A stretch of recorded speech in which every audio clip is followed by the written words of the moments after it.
প্রিন্সের জন্য অনেক শুভকামনা। সাকিবের পরে তোমরা কার কথা বলবা?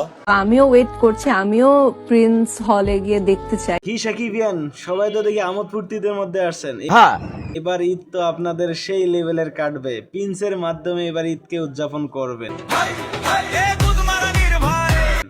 আপনারা তো অনেক টেনশনের মধ্যে ছিলেন যে শাকিব খানের প্রিন্স সিনেমা আদৌ কি ঈদে মুক্তি পাবে।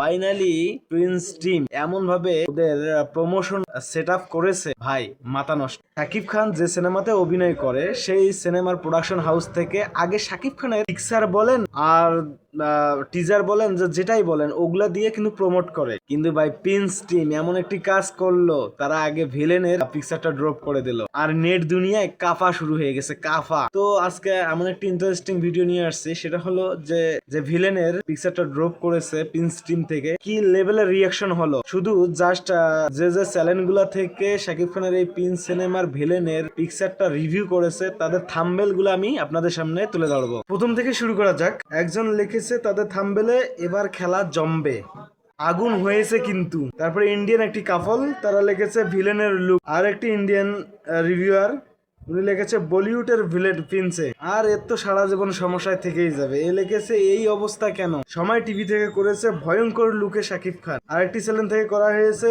ভয়ানক ভিলেন প্রিন্স। আরেকটা হলো নেগেটিভ থাম্বেল, সেটা হলো ভিলেন জমলো না, তোর বাপ আসি জমে দেবে। তো এই হলো অবস্থা, আরো অনেক আছে, তো ভিডিওটা লং হয়ে যাবে, যার কারণে ছোট্ট করে দিলাম, ঠিক আছে। আর শাকিব খানের তো কোনো কিছু আসলে রিভিউরা পাগলা হয়ে থাকে রিভিউ করার জন্য। এই থাম্বেল গুলোর মধ্যে কোন থাম্বেলটা আপনার কাছে সবচেয়ে পছন্দজনক হয়েছে তা অবশ্যই কমেন্ট করে জানাবেন। তো সবাই ভালো থাকবেন, সুস্থ থাকবেন, গুড বাই।